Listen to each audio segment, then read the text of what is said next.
మరి దేవుడు మనల్ని ప్రేమించి ఇటు మంచి అవకాశాన్ని కలిగించినందుకు దేవునికి స్తుతులు చెల్లిస్తూ ఉన్నాను.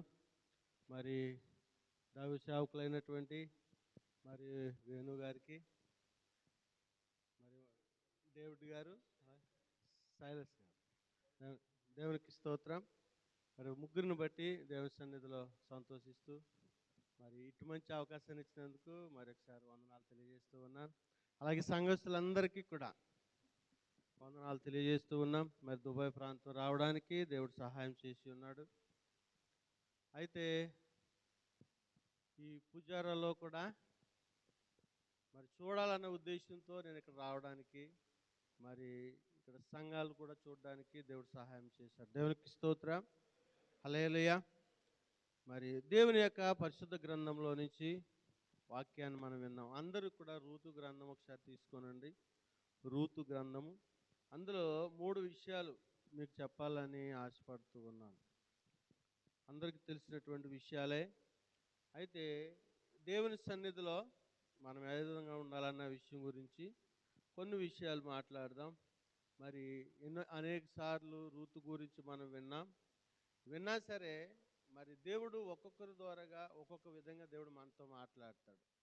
కాబట్టి దేవుడు ఏదైతే మనతో మాట్లాడబోతున్నాడో ఆ విషయం కోసం ప్రార్థనాపూర్వకంగా మనం ఉండాలని ప్రేమతో తెలియజేస్తూ ఉన్నాను. చదవండి ఒకసారి రూతు గ్రంథము 1వ అధ్యాయము 1, 2 వచనాలు చదువుకుందాం. న్యాయాధిపతులు ఏలిన దినములయందు దేశములో కరువు కలగగా యూదా బెత్లెహేము నుండి ఒక మనుష్యుడు తన భార్యను తన 2 కుమారులను వెంటబెట్టుకుని మోయాబు దేశంలో కాపురముండుటకు వెళ్ళెను. ఆ మనుషుని పేరు ఎలీమెలెకు, అతని భార్య పేరు నయోమి, అతని 2 కుమారుల పేర్లు మహలోను, కిల్యోను. వారు యూదా బెత్లెహేము వారైన ఎఫ్రాతీయులు. వారు మోయాబు దేశమునకు వెళ్ళి అక్కడ కాపురం ఉండేది. చిన్న ప్రార్థన చేసుకుందాం. ప్రతి ఒక్కరు కూడా ప్రార్థనలు ఏకీభవిద్దాం. ఎవ్వరు కూడా అనాలోచనగా ఉండకండి. ఇంతవరకు మరి శక్తివంతమైనటువంటి ఆరాధన జరిగింది. మరి దేవుడు తన యొక్క వాక్యము ద్వారా కూడా మనతో మాట్లాడినట్లుగా ఒకసారి మనం దేవుని వైపు చూద్దాం. దయచేసి ఎవ్వరు కూడా అనాలోచనగా ఉండకండి. దేవుడు మనకిచ్చినటువంటి సమయం ఇది. ఈ సమయాన్ని ఎవరు కూడా పోగొట్టుకోవద్దు. ప్రభువా నువ్వు నాతో మాట్లాడు, ప్రభువా నువ్వు నన్ను దర్శించు నాయన, నీ వాక్యము ద్వారా నాతో మాట్లాడి నాయన నీ కృపలో నన్ను బలపరచు ప్రభు అని ప్రతి ఒక్కరు కూడా ఒక్క నిమిషం దేవుని సన్నిధిలో అడిగినట్లయితే దేవుని కార్యాన్ని మనం చూడగలుగుతాం. దేవుని యొక్క వాక్యము మన హృదయాలకు సూటిగా అందింపబడుతుంది కనుక దేవుడు మనతో మాట్లాడు, ప్రభువా నువ్వు నాతో మాట్లాడని దేవుని సన్నిధిలో చిన్న ప్రార్థన చేయండి. దేవుడి కార్యాన్ని నువ్వు చూడబోతూ ఉన్నావు. హల్లెలూయా, హల్లెలూయా. స్తోత్రం, స్తోత్రం, స్తోత్రం, స్తోత్రం. Praise the Lord, praise the Lord. హల్లెలూయా, హల్లెలూయా. ప్రార్థన. పరిశుద్ధుడా పరమ తండ్రి నీకు వందనాలు. ఇంతవరకు ప్రభువా మీరు మమ్మల్ని కాచి కాపాడి భద్రపరిచి నడిపించినందుకు స్తోత్రం. ఈ సమయంలో ప్రశస్తమైనటువంటి సమయంలో ప్రభువా నీ వాక్య భాగంలోకి వెళ్తూ ఉండగా నీ వాక్యంలో నుండి మాతో మాట్లాడి మీరే మహిమ ఘనత ప్రభావంలో పొందుకోమని, మమ్మల్ని దర్శించమని, మాటల కృప చూపించమని, మాకు అవసరమైనటువంటి రీతిలో నీ వాక్యాన్ని విడుదల చేయమని చంద్ర ప్రార్థిస్తున్నాం. మీరే సహాయం దయచేసి మహిమ ఘనత ప్రభావాలు పొందుకోమని యేసే పరిశుద్ధ నామమున వేడుకు ప్రార్థిస్తూ ఉన్నాం తండ్రి, ఆమేన్. దేవునికి స్తోత్రం. మరి దేవుని సన్నిధిలో రూతు గ్రంథము మనకి సుపరిచితమైనటువంటి గ్రంథం. ఇందులో ఒక కుటుంబము, ఆ కుటుంబము మరి బెత్లెహేము విడిచి ఎక్కడికి వెళ్ళిందంటే మోయాబు దేశము వెళ్ళింది. జాగ్రత్తగా గమనించండి. దేవుని సన్నిధిలో ఎప్పుడైనా సరే దేవుని సన్నిధిలో ఉన్నప్పుడు దేవుని యొక్క ఆశీర్వాదము రక్షణ పొంది దేవుని సన్నిధిలో ఉన్నప్పుడు మనం ఉన్నతమైన స్థానాలకు వెళ్ళాలి. కానీ మరి లోతట్టు ప్రాంతాలకి దిగజారినటువంటి పరిస్థితులకి వెళ్ళకూడదు. దేవునికి స్తోత్రం. ఇక్కడ జరిగినటువంటి విషయం ఏంటంటే, ఈ యెరూషలేము లేకపోతే బెత్లెహేము అనగా అర్థం ఏంటండి? దేవుని యొక్క ఇల్లు లేకపోతే రొట్టెల ఇల్లు అని అర్థం. దేవునికి స్తోత్రం. బెత్లెహేము దేవుని చేత ఆశీర్వదింపబడినటువంటి స్థలం. దేవునికి స్తోత్రం. హల్లెలూయా. ఇప్పుడు నయోమి కుటుంబము ఆశీర్వదింపబడినటువంటి స్థలము నుంచి ఎక్కడికి వెళ్తుంది? ఎక్కడికండి? మోయాబు దేశం. మోయాబు అనగా శపింపబడినటువంటి వంశం. అది దేశము కూడా మరి దేవునికి ఇష్టము కానటువంటి దేశం. దేవుడు శపించినటువంటి దేశం అది. అయితే వీళ్ళు ఎక్కడికి వెళ్తున్నారు? ఆశీర్వదింపబడినటువంటి స్థలంలో నుంచి ఎక్కడికి వెళ్తున్నారండి? శపింపబడినటువంటి స్థలానికి వెళ్తున్నారు. ఎందుకు? బెత్లెహేములో ఏమొచ్చిందంటండి? కరువు వచ్చింది.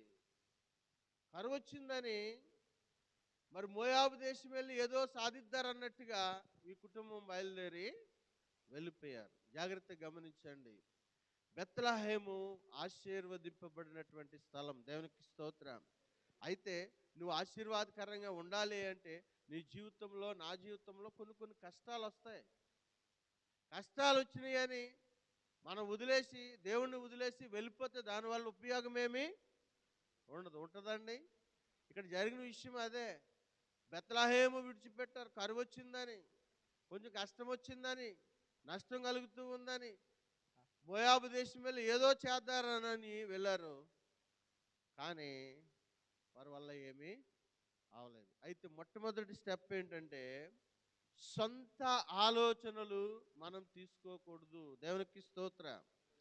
హల్లెలూయా, హల్లెలూయా. సొంత ఆలోచనలు తీసుకుని వెళ్తే ఆ పని సక్సెస్ అవ్వదు. అంతే. ఆ పనిలో మనం ఆశీర్వాదకరంగా ఉండలేం, దీవెనకరంగా ఉండలేం. ఇప్పుడు మన దేశాన్ని విడిచిపెట్టి ఎక్కడికి వచ్చామండి? పరాయి దేశమైనటువంటి దుబాయ్ దేశం మనము వచ్చాం. దేవునికి స్తోత్రం.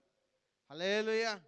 వచ్చి మనము వీళ్ళతో కలిసిపోవడానికి వీల్లేదు.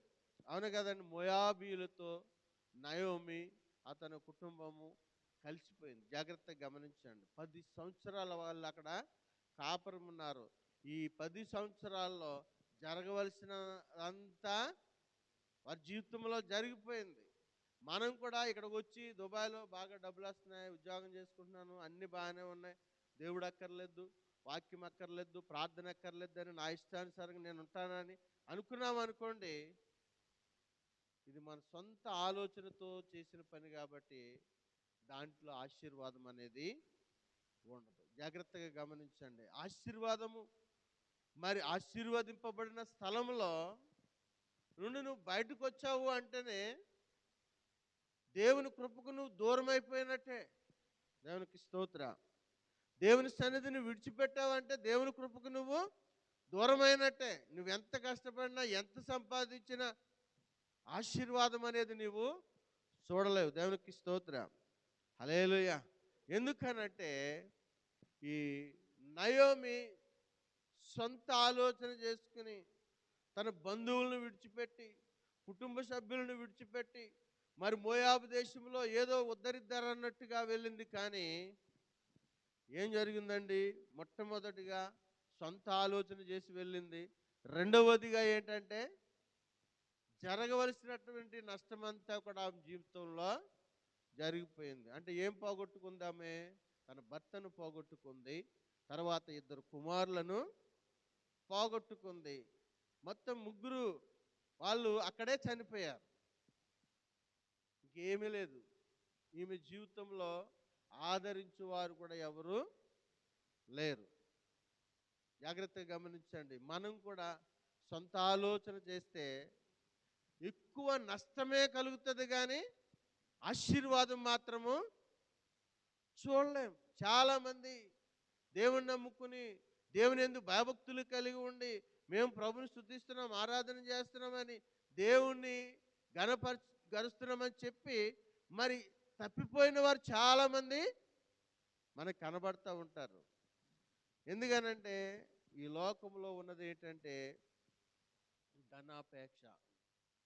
కొంచెం ఆస్తి, ఐశ్వర్యము, సంపద కలిగిన వెంటనే దేవుణ్ణి మనం మర్చిపోతాం. మర్చిపోతే నీకు ఎంత వచ్చినా దానివల్ల సంతోషం కానీ ఆనందం కానీ ఉండదు. దేవునికి స్తోత్రం. కాబట్టి దేవుని సన్నిధిలో దేవుని పిల్లలుగా మీకు చెప్పే విషయం ఏంటంటే, మరి దేశం కాని దేశంలో ఉన్నాము. మనం కష్టార్జితాన్ని దేవుడు ఆశీర్వదించాలి. దేవునికి స్తోత్రం. హల్లెలూయా. మనం చేసే ప్రతి పని కూడా ప్రార్థనతో ప్రారంభించి ప్రార్థనతో ముగించినప్పుడు దేవుడు ఆ పనిని విజయవంతంగా చేస్తాడు. దేవునికి స్తోత్రం. సొంత ప్రయత్నాలు చేసుకుని మరి ఇది కాదు అది, అది కాదు ఇదని తిరిగి తిరిగి ఎక్కడా కూడా సరైనటువంటి విధానం లేక అన్నీ పోగొట్టుకుని మరి తిరిగి వెళ్ళిపోయిన వాళ్ళు చాలామంది ఉన్నారు. మీకు తెలుసో తెలీదో, మన ఒక ఆయన చెప్తూ ఉన్నాడు, ఒక కేసులో ఇరుక్కున్నాడంట. అయితే కోర్టు ఆన్లైన్లో తీర్పు ఇచ్చేసిందంట. ఇతను ఎంత డబ్బు కట్టాలో ఎదుటి వ్యక్తికి అంత డబ్బు కట్టేసి నువ్వు మామూలుగా ఉండొచ్చు అని చెప్పారంట. మనోడు వెంటనే టికెట్ తీసుకుని దేశం వెళ్ళిపోవడానికి సిద్ధపడ్డాడు. ఎందుకంటే ఆ డబ్బులు కట్టలేక.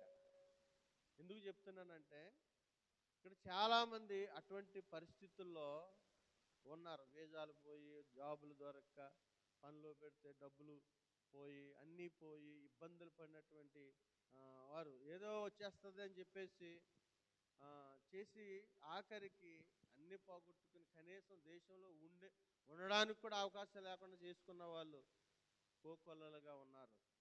కారణం ఏంటంటే అత్యాశ ప్లస్ సొంత ఆలోచనలు. దేవుని మీద ఆధారపడుకోకుండా జీవించడం వలన దేవుని కృప దేవుని యొక్క సన్నిధి వారిని విడిచిపెట్టేసిన కారణము చేత దేవుడు విడిచిపెడితే ఎలా తిరుగుతారంటే దేశదిమ్మరులాగా తిరుగుతారంట. కాబట్టి అటువంటి పరిస్థితి ఏర్పడ్డది. అయితే ప్రియమైనటువంటి దేవుని బిడ్డలారా, మీకు తెలియజేసే విషయం ఏంటంటే ఈ నయోమి మరి వచ్చింది, మోయాబు దేశం వెళ్ళింది, సర్వం పోగొట్టుకుంది. పోగొట్టుకున్న తర్వాత ఏం చేసింది చెప్పండి? మరలా తిరిగి బెత్లెహేము వచ్చింది. దేవునికి స్తోత్రం. హల్లెలూయా. అయితే ఎలాగెళ్ళింది? అక్కడ 19వ వచనం చదివితే 18 నుంచి చదివితే, తనతో కూడా వచ్చుటకు ఆమెకు మనసు కుదిరినదని నయోమి తెలుసుకున్నప్పుడు అందును గూర్చి ఆమెతో మాట్లాడుట మానను గనుక వారిద్దరు బెత్లెహేమునకు వచ్చు వరకు ప్రయాణం చేసిరి. వారు బెత్లెహేమునకు వచ్చినప్పుడు ఆ ఊరి వారందరూ వారి వద్దకు గుంపు కూడి వచ్చి, ఈమె నయోమి కదా అని అనుకొనుచుండగా, ఆమె సర్వశక్తుడు నాకు చాలా దుఃఖము కలగజేసిన కనుక నన్ను నయోమి అనక మారా అనండి. నేను సమృద్ధి గలదానై వెళ్ళి తిని కానీ రిక్తురాలుగా తిరిగి రాజేసను. మీరు నన్ను నయోమి అని పిలవనేలా. జాగ్రత్తగా గమనించండి. సమృద్ధి గలదానై వెళ్ళి తిని రిక్తురాలుగా తిరిగి వచ్చాను, ఏమీ లేని దానిగా తిరిగి వచ్చాను. కాబట్టి నన్ను నయోమి అనద్దు. నయోమి అనగా మధురం. మరి నన్ను మారా అనండి అంటుంది. మారా అనగా చేదు. నేను చేదు అనుభవాల్లోకి వెళ్ళిపోయాను. ఒక దుర్భరమైనటువంటి స్థితికి దిగజారిపోయాను. సర్వాన్ని కోల్పోయాను. దేవుడు నాకు అన్యాయం చేశాడు అన్నట్టుగా మాట్లాడుతూ ఉంది. ఎందుకు?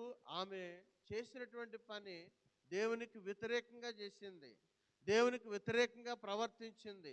దేవుని చిత్తానికి లోబడుకోకుండా మరి మోయాబు దేశం, తప్పింపబడిన దేశం వెళ్ళింది. అక్కడేదో బాగుపడతారు అనుకున్నది, కానీ తన జీవితాన్ని కోల్పోయింది.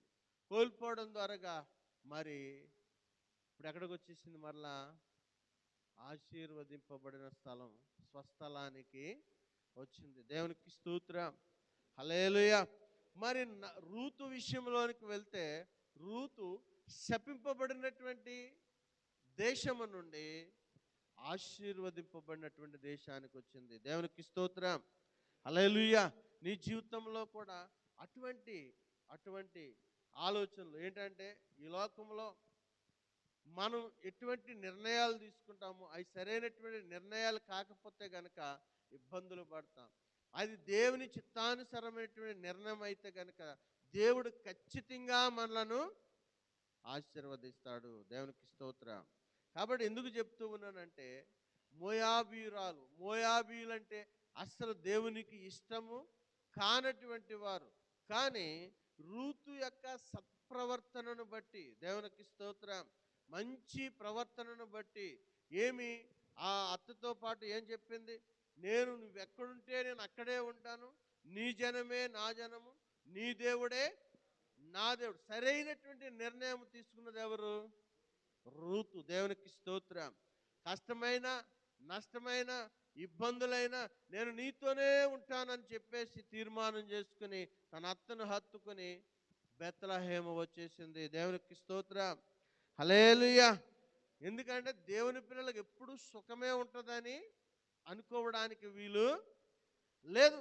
అందుకనే రూతు ఏమంటుంది, సావైనా బ్రతుకైనా, కష్టమైనా నష్టమైనా, ఏది ఏమైనప్పటికీ నేను నీతోనే ఉంటానని చెప్పి తన స్వజనాన్ని తన సొంత దేశాన్ని విడిచిపెట్టేసి మరి నయోమితో పాటు ఆశీర్వదింపబడిన స్థలానికి వచ్చింది. దేవునికి స్తోత్రం. 2:11 చదివితే అక్కడ 2వ అధ్యాయము 11వ వచనం చదివితే అక్కడ ఏమనుందండి, నీవు నీ తల్లిదండ్రులను నీ జన్మభూమిని విడిచి ఇంతకుముందు నీవు ఎరగని జనం యొద్దకు వచ్చితివి, యెహోవా నీవు చేసిన దానికి ప్రతిఫలం ఇచ్చును. దేవునికి స్తోత్రం. ఏంటంటండి, నీవు ఇంతకు ముందు ఎరగనటువంటి జనము దగ్గరికి వచ్చావు, నీ తల్లిదండ్రులను నీ జన్మభూమిని విడిచి నువ్వు వచ్చావు గనుక యెహోవా నీకు ప్రతిఫలము ఇచ్చును. ఇశ్రాయేలు దేవుడైన యెహోవా రెక్కల క్రింద సురక్షితముగా ఉండునట్లుగా నీ వచ్చితివి, ఆయన నీకు సంపూర్ణమైన బహుమానం ఇచ్చునని ఆమెకు ఉత్తరం ఇచ్చెను. దేవునికి స్తోత్రం. ఎక్కడికి వచ్చిందంటండి రూతు? దేవుని యొక్క రెక్కల క్రింద సురక్షితముగా ఉండునట్లుగా వచ్చింది. దేవునికి స్తోత్రం. హల్లెలూయా. ఒక శపింపబడినటువంటి దేశము నుంచి, విడవబడినటువంటి దేశము నుంచి ఆశీర్వదింపబడిన దేశానికి వచ్చింది. తన జన్మభూమిని, తల్లిదండ్రులను అందరిని విడిచిపెట్టి వచ్చింది.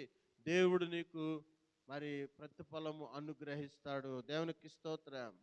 మనం చాలామంది మరి అన్య కులాలలో నుంచి దేవుని తట్టు తిరిగినటువంటి వారు అనేక మంది ఉంటారు. దేవునికి స్తోత్రం. హల్లెలూయా.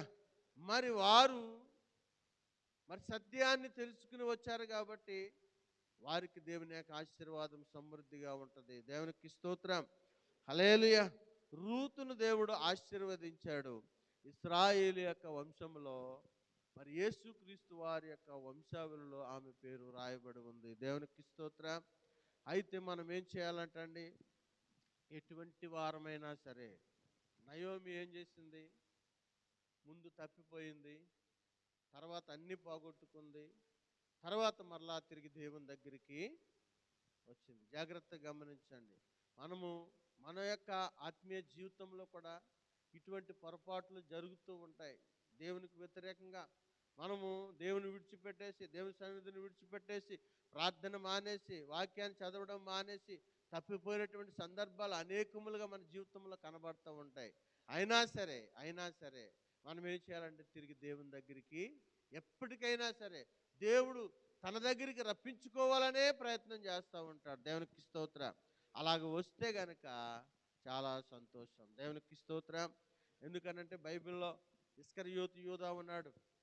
ఇస్కరియోతు యూదా మరి యేసు ప్రభువుని అప్పగించాడు 30 వెండి నాణాల కోసం. అయితే ఇచ్చేశాడు. తర్వాత యేసు ప్రభువాన్ని అన్యాయంగా మరి వాళ్ళు కొడుతూ, గుద్దుతూ, హింసిస్తూ, బాధ పెడుతూ ఉంటే యూదా తిరిగి దేవుని దగ్గరికి రాకోకుండా ఏం చేశాడండి, వెళ్ళిపోయి ఉరిపెట్టుకుని చనిపోయాడు. అంటే పశ్చాత్తాప పడలేదు. ఇక అంటే అతని జీవితాన్ని అతను నాశనం చేసుకున్నాడు. పేతురున్నాడు, యేసు ప్రభువాన్ని హింసిస్తూ బాధిస్తూ ఉంటే మమ్మల్ని ఎక్కడ పట్టుకుని చంపుతారని చెప్పేసి 3 సార్లు నువ్వు కూడా యేసుప్రభు కూడా ఉన్నవాడు కదా అని అంటే, నేను యేసుప్రభు అంటే ఎవరో నాకు తెలియదు, యేసు అంటే ఎవరో నాకు తెలియదని 3 సార్లు బొంకాడు. బొంకినా కానీ ఏం చేశాడు? మరలా తిరిగి పశ్చాత్తాపపడి దేవుని దగ్గరికి వచ్చాడు. దేవునికి స్తోత్రం. హల్లెలూయా, హల్లెలూయా. ఒక గొప్ప వ్యక్తిగా పేతురు నిలబడగలిగాడు అంటే కారణం, అతడు మార్పు అంటే అంతరంగంలో దుఃఖపడ్డాడు. ప్రభువుని నేను ఇలాగా అనేశాను అని బాధపడ్డాడు. మరలా వెంటనే ప్రభు దగ్గర క్షమాపణ అడిగాడు. దేవునికి స్తోత్రం. పశ్చాత్తాపపడ్డాడు, ఏడ్చాడు. దేవుడు అతన్ని క్షమించాడు. దేవునికి స్తోత్రం. అదే ప్రకారంగా యోధా కూడా వచ్చి బ్రతిమలాడితే, దేవుని దగ్గర పాపక్షమాపణ అడిగితే మరి రక్షింపబడుదుడు, తిరిగి దేవుని దగ్గరికి రాలేకపోయాడు. జాగ్రత్తగా గమనించండి. మనం కూడా ఎటువంటి వ్యక్తివైనా సరే దేవుడు తన దగ్గరికి రావాలని కోరుకుంటూ ఉన్నాడు. దేవునికి స్తోత్రం. హల్లెలూయా. వస్తే కనుక ఆయన మాత్రం ఎప్పుడూ కూడా విడిచిపెట్టడు. అందుకనే మన క్రియలు దేవుని దృష్టికి ఎలాగున్నాయో ఒకసారి యోచన చేసుకుని సరైనవా కావా, ఒకవేళ సరిగా లేవనుకోండి, మనం దేవుని దగ్గరికి వస్తే ఖచ్చితంగా మనల్ని క్షమించి తన బిడ్డలుగా చేర్చుకుంటాడు. దేవునికి స్తోత్రం.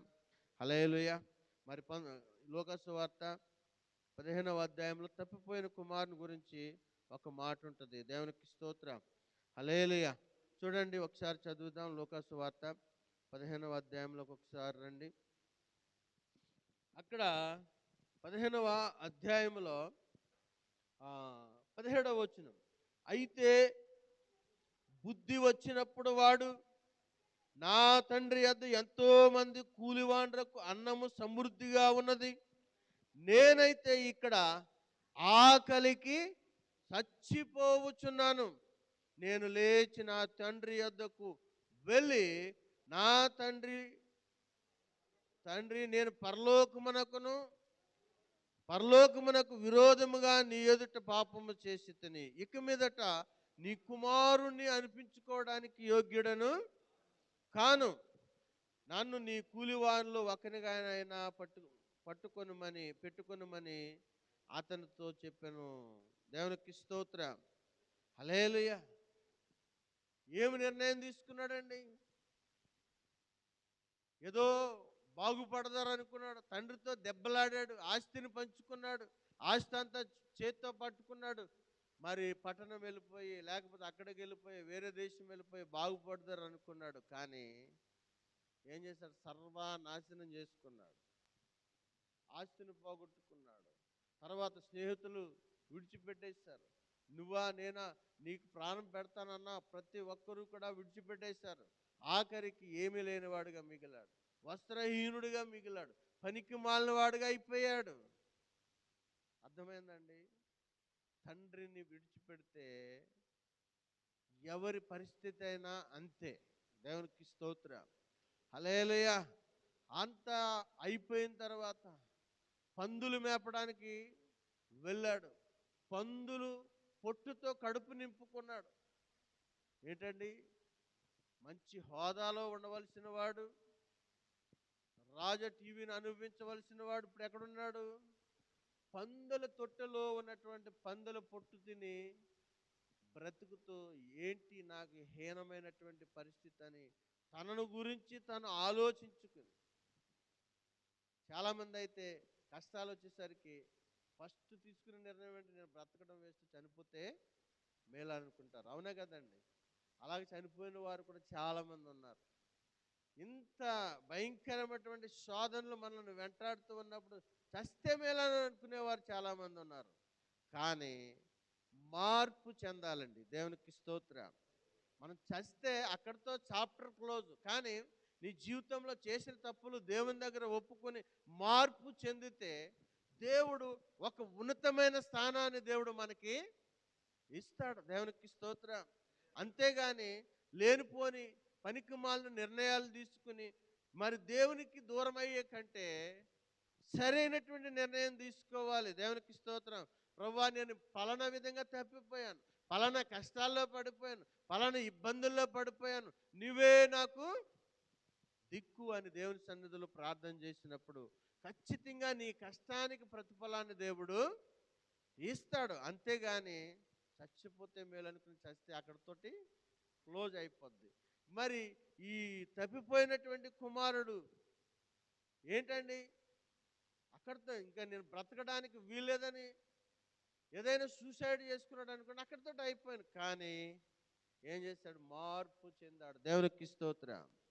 తండ్రి, నీకు పరలోకానికి నేను విరుద్ధముగా పాపము చేశాను. ఎప్పుడు?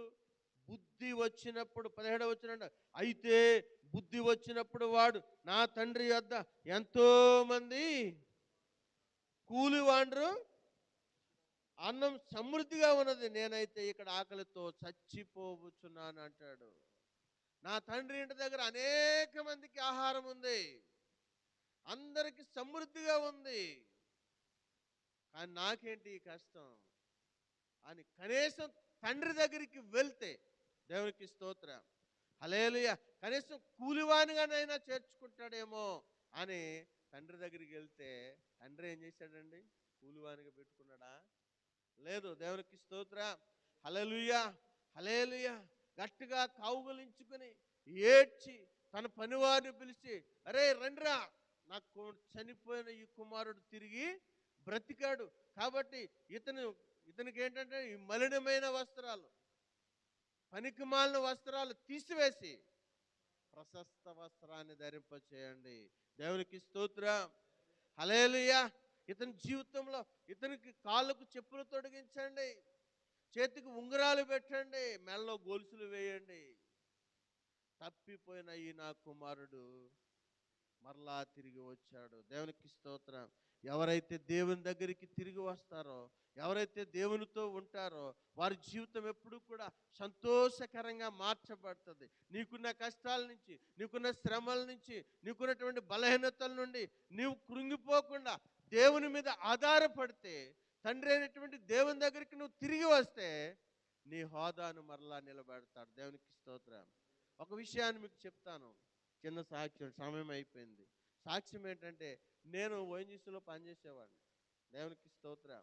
మా తండ్రి చనిపోయిన తర్వాత ఈ సేవా పరిచర్య పాడైపోతుందని చెప్పేసి నేను మంచి జాబ్ వదిలేసుకుని మరి బైబిల్ ట్రైనింగ్కి వెళ్ళిపోయి వచ్చిన తర్వాత సేవ ప్రారంభిస్తే నా పరిస్థితి చూడండి, చాలా దుర్భరంగా ఉంది. దుర్భరం అంటే కనీసం ఒక 100 రూపాయలు అప్పిస్తే నా ముఖం మీదే అన్నారు, నువ్వెక్కడి నుంచి తెచ్చి తీరుస్తావు అప్పు అడిగితే, ఇలా చెప్పేవారండి.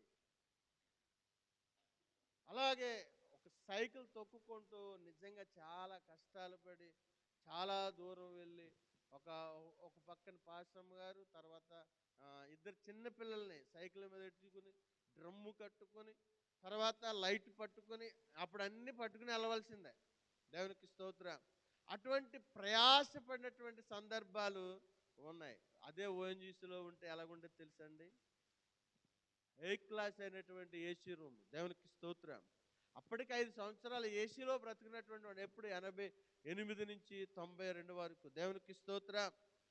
అయితే అటువంటి మంచి పొజిషన్ వదిలేసి చాలా కష్టాలు పడ్డాను, చాలా ఇబ్బందులు పడ్డాం. దేవుడు నమ్ముకోవడం ద్వారాగా ఏంటి నాకు ఈ పరిస్థితి, సేవకు దేవుడు పిలిచాడు, ఏంటి నా పరిస్థితి, ఏం చేయాలి అర్థం కాలేదు. అప్పడిగితే అప్పిచ్చేవారు కాదు, చాలా ఇబ్బందులు పడ్డా. కానీ దేవుడు వాటన్నిటి నుంచి విడుదల పొందడానికి దేవుడు ఒక మార్గాన్ని చూపించాడు. దేవునికి స్తోత్రం. అదే పాస్టమ్మ గారు దుబాయ్ వచ్చారండి. దుబాయ్కి షార్జా వచ్చారు. అక్కడ ఒకే ఇంట్లో 9 సంవత్సరాలు పనిచేశారు. దేవునికి స్తోత్రం. ఒక మంచి ఇల్లు కట్టుకున్నాం, ఒక మందిరాన్ని కట్టాం. దేవునికి స్తోత్రం. మరి దేవుని పిలుపు మేరకు ఆవిడ కూడా వచ్చేసింది. దేవునికి స్తోత్రం. వచ్చేసి ఎక్కడికంటే ఇండియా వచ్చేసింది, పని మానేసి. ఇద్దరు కలిసి సేవ చేసాం. అప్పటికి కూడా చాలా ఇబ్బందులు పడ్డాం. దేవుడు తన యొక్క పరిచర్యలో దేవుడు నన్ను ఆశీర్వదించాడు. దేవునికి స్తోత్రం, హల్లెలూయా. మరి నాకు కావలసినవన్నీ కూడా దేవుడు ఏర్పాటు చేశాడు. నేను ఎవరినైతే అప్పడిగానో వాళ్ళ పరిస్థితి ఈ రోజు వరకు కూడా అలాగే ఉంది. వాళ్ళకంటే నేను 1000 రెట్లు ఆశీర్వదింపబడ్డాను. దేవునికి స్తోత్రం. ఎక్కడి నుంచి తెచ్చి చేస్తామంటే నేను దేవుని మీద ఆధారపడ్డాను. దేవుడు నాకు కలిగినటువంటి ప్రతి అవసరాన్ని తీర్చాడు. దేవునికి స్తోత్రం. మనము ఎన్ని సమస్యలున్నా సరే, ఇబ్బందులున్నా సరే ఎక్కడికి రావాలండి? తిరిగి దేవుని దగ్గరికే రావాలి. అంతేగాని నేను కూడా చాలాసార్లు చనిపోతాననుకున్నాను. ఆ మరణం నుండి కూడా దేవుడు తప్పించాడు. ఎందుకు చెప్తున్నానంటే నయోము జీవితంలో జరిగిన 3 విషయాలు. మొట్టమొదటిగా వెళ్ళకూడనటువంటి స్థలానికి సొంత నిర్ణయం తీసుకుని వెళ్ళింది. రెండవదిగా తను సర్వము పోగొట్టుకుంది. మూడవదిగా ఎక్కడికి రావాలో అక్కడికే మరలా తిరిగి వచ్చింది. నీ జీవితంలో కూడా మరి దేవుని విడిచిపెట్టేసి వెళ్ళావేమో ఎక్కడికైనా. సొంత నిర్ణయాలు, సొంత ఆలోచనలతో నువ్వు వెళ్ళావేమో. ఆ సొంత ఆలోచనలు విడిచిపెట్టి దైవికమైనటువంటి ఆలోచనలు కలిగి ఉంటే దేవుడు నిన్ను ఆశీర్వదిస్తాడు. ఏదైతే పోగొట్టుకున్నావో, ఎక్కడి నుంచి అయితే వెళ్ళిపోయావో అక్కడికి మరలా తిరిగి వస్తే, నువ్వు దేవుని దగ్గరికి మరలా తిరిగి వస్తే గొప్ప ఆశీర్వాదం. నయోమి జీవితంలో మరి రూతు జీవితంలో దేవుడు అనేకమైన అద్భుతాలు చేసి ఒక ఉన్నతమైన స్థానంలో వారిని ఉంచాడు. కాబట్టి నీ జీవితంలో కూడా దేవుడు గొప్ప కార్యాలు చేయాలని ఆశపడుతూ ఉన్నాడు. కాబట్టి నీవు ఒకవేళ తప్పిపోతూ ఉన్నావేమో, ఒకసారి సరి చేసుకుని, నీ జీవితంలో దేవునికి వ్యతిరేకంగా ప్రవర్తించావేమో, ఒకసారి సరి చేసుకుని ఆయన దగ్గరికి వద్దాం, ఆయన మాటలు విందాం, ఆయన చిత్తానికి లోబడదాం. ఈ మాటలు దేవుడు దీవించి ఆశీర్వదించను గాక.